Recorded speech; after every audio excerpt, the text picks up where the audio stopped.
National Union of Textile, Garment and Tailoring Workers of Nigeria is calling on President Bola Tinubu to ensure a friendly business environment, a stable macroeconomic policy, consistent, clear and focused industrial strategy that will provide support and incentives for manufacturing activities, value addition, as well as decent job creation in the country. President of the Union, John Adaji, was speaking at the 13th Quadrennial National Delegates Conference of the Union right here in Abuja. He explains that the future of Nigeria and indeed Africa lies in manufacturing and adding value to Nigeria's abundant raw materials. Job mobility was common in the textile industry then. We moved from this area to the other area. So I think there should be more emphasis, renewed emphasis on this, not just textile, but you see there's a twin leg of power. It has been deregulated. The power sector has been deregulated. Local governments can build power plants. Individuals can build power plants. Let us key into this. But let us know what is the federal government power policy. It's important because each time you be hearing of billions in the power sector, that is not making any impact. And you see even the issue of subsidy.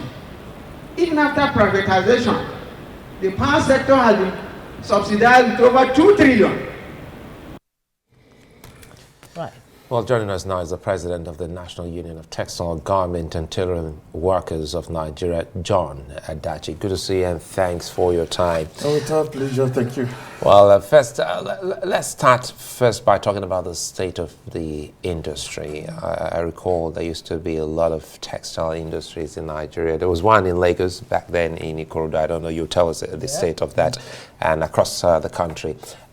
Let's talk about, now that we're talking about made in Nigeria and by Nigeria and fixing that industry, what's the state of that textile industry at the moment? Thank you so much. To look at the state of the sector is alarming, it's worrisome, it's painful. I say so because for some of us who has been in the industry for 30 years ago, we have slightly seen the good days, and looking at what is on ground now, your heart can only bleed, you can only shed tears. I say so with all emphasis as a branch chairman of United Nigeria Textile in Kaduna.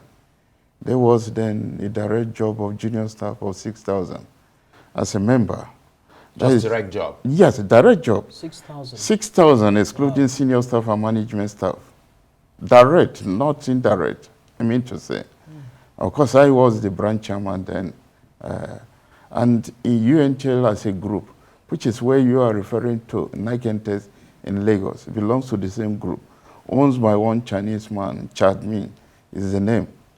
In those years, put all his group together, where we have Nigerian in Lagos, United in Kaduna. You just spoke in the past, one we have, you mean it's no longer there? Yeah. The one in Ikorodu, it's no longer there. I'm just telling you that that man's groups alone was about 17,500. Direct job, junior staff, as members of the union. As I speak to you today, that group put everything together is not up to 500. Wow. So from what you're saying, I mean, it would be good to, because before you can actually solve a problem, you have to understand what went wrong in the first place. And I'd like for you to help us, very quickly if you can. What exactly led to this death of the Nigeria's textile industry? About 150 to barely 40, as barely 24 textile companies now in Nigeria. Thank you so much. I think this problem largely started arising from liberalizations of trade and structural adjustments far back 1985, I think so. And that led to free movement of goods across the border. There was no resistance, no hindrance. All sorts of goods are smuggled, not officially imported. If it's officially imported, we don't have a problem with that. We can contend with it. but they were smuggled and dumped in the country. And because of the cost of production is so high because of the decay of the infrastructure, and when you talk of energy crisis facing the industry, as we can see today, and I think which has been what Comrade President of NLC is emphasizing, knowing fully that he's from that sector, of course. He speaks so much well during the program. But the point we are making is, we run generator economy as it is today. That can never be convenience and sustainable at the factory level. Yeah. So we have that crisis of energy supply. Then you have this problem of small goods. Besides the small goods, there are counterfeiting. So then, what we thought government would have do to at least help is what some of the policy were meant to address if they are fully implemented. And what are those things? Yeah, go ahead. Go ahead. What are the Thank you. Yes. Yeah, there are short terms and long terms. When we talk of infrastructure decay, it's something that we cannot overcome within a short time.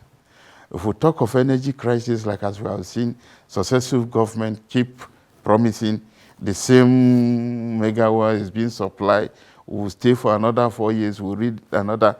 So what are the immediate measures you expect government to put in place now to bring back the short measure good old days? is patronizing the local made product, right, which the Executive Order 003 signed 2017 by the last president, President Muhammad Buhari, was meant to address the issue of local content, to encourage the ministry, departments, and agencies of government to make sure that what they use or the budget they have are expended on local content.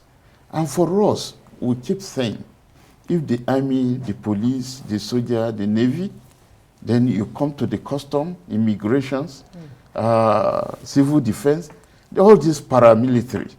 Then you have unity school owned by government. So if you can't control the private business people, these as your own. And what we are saying is what is practicable. So we say you have this executive order. See through it. Yeah.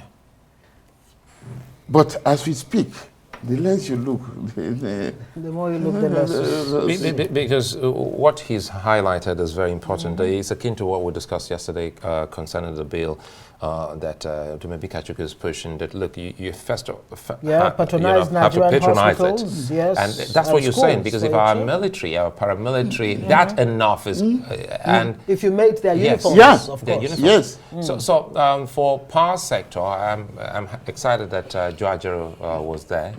As you said, he's from the energy sector. Were conversations around how to help fix the power sector that will help most of your members bounce back? Yeah, I think it is one of, because I listened to today the representative of the Ministry of Trade and Investment, the PAM secretary, do say so that effort is on ground to see how to have an industrial park, especially for textile industry, where government can not just electricity, but where gas can be supplied at a subsidized rate. I think if this measure are really and fully implemented, I think it will go a long way. That is what he said today. Right. Tell us more about your 13th Quadrennial National Delegates Conference that you had today, right?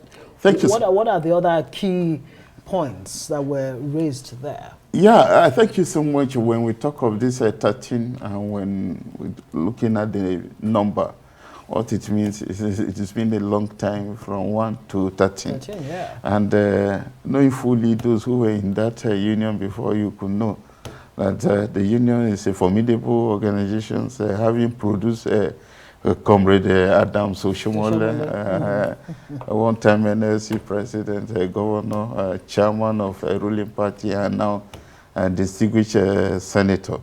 There too, we have Comrade Issa Aremu, very formidable force too in the labor movement, but now Director General of Minis. The point I'm making it can be on. We equally have Comrade Aminu Suleiman, an honorable for 3 terms, House of Rep. The point we are is the union has come very far, and today what we did, the theme of the conference is building union power for sustainable industrialization and the future of work. Yeah, that is the theme, and you can see that this encompasses basically 3 things. One, the unity, the organizing ability of the union, in view of the dwindling numbers of members. You need to build the capacity of the union. And looking at the industry, this industry must be there. Then we talk of the future, and the future as it is today is determined by a lot of things that is happening. Transformations, we talk of roboting, this artificial intelligence is taking place, and is taking a lot of jobs. So the future of work has a lot of challenges. Very interesting point you make, and I must underscore what you said earlier, because you mentioned 2 textile companies. Between those 2 companies alone, about 20,000 direct jobs could. So it will be wise for the government to actually take a look at the textile industry if it's going to create jobs, because that is a place where jobs can truly be created. Thank you so much, Mr. John Adaji. He's the President, National Union of Textile Garment and Tailoring Workers of Nigeria.